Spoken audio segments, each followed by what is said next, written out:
Les informations que nous gagnons sont secousses qui sont enregistrées par le réseau mondial URGF et également par le réseau sismologique haïtien, géré par l'unité technique de sismologie du Bureau des mines et de l'énergie.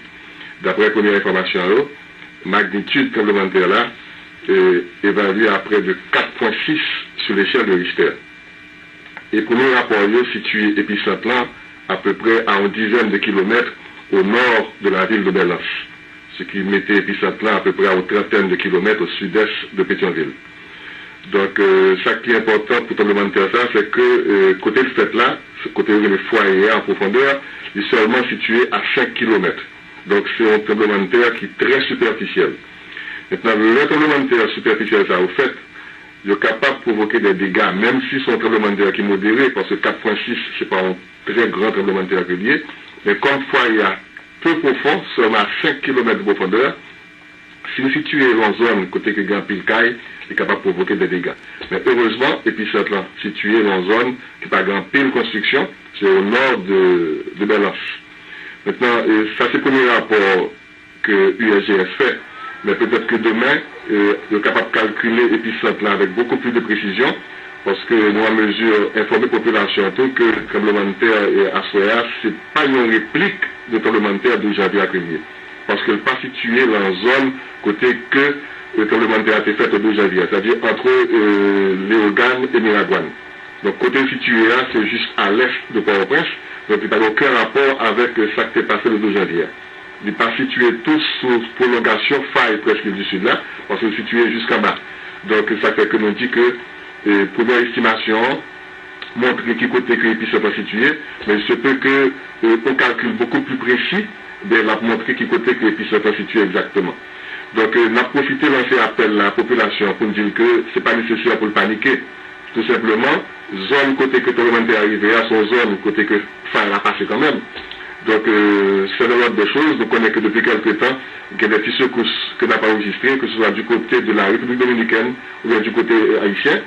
Donc, pas aucune raison pour paniquer, pas aucune raison pour rester dans la rue pour dormir à Soya. Nous ne sommes pas rentrer la caille, nous. Donc, son séisme qui est tout à fait modéré, nous n'avons pas besoin de créer une réplique, et même si tu as une réplique de ce qui passe à Soya, il n'est pas besoin de supérieur à ça que nous ressentons aujourd'hui, c'est toujours encore plus faible. À moins que tu aies un pic tremblement de terre. Comme nous ne sommes pas capables de voir exactement qui est que le tremblement de terre a fait, donc, quand même, moins convier la population à la prudence, mais pas aucune raison pour paniquer. Tout simplement, zone là, son zone, côté que le tremblement de terre a fait là, son zone qui a pile l'activité sismique.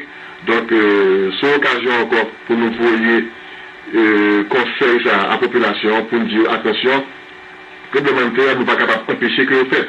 Mais la seule façon pour nous capables de protéger vie nous, eh bien, c'est habiter la caille qui est bien construite. Donc, si le tremblement de terre est passé dans une zone qui a pile caille et que caille ça est mal construit, il y a des possibilités pour gagner des dégâts. Donc, encore une fois, si nous faisons réparation en caillou, il faut que nous suivions guide de réparation que TPTC mettait sur pied. Il faut que nous fassions réparation suivant les normes. Si nous avons une nouvelle construction, il faut que nous fassions appel à des gens qui qualifiés pour faire construction.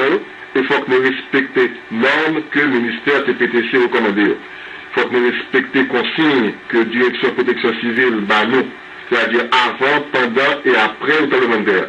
Donc, ces consignes, ça va permettre que nous protégions. Ce n'est pas paniquer, ce n'est pas prendre la rue, ce n'est pas émotion qui a posé ce problème. Si la tête frette, il faut que nous prenions ça nous, il faut que nous connaissions que son secousse relié, donc ce bagage qui est tout à fait normal, il faut que nous apprenions à vivre avec ce coup parce qu'il y a toujours là, il y a toujours arrivé, il faut que nous connaissions quel comportement pour nous gagner lorsque ce coup est arrivé. Donc, pas de panique, nous sommes capables de rentrer la caille, nous, donc ça passe, mais quand même, soyez vigilants.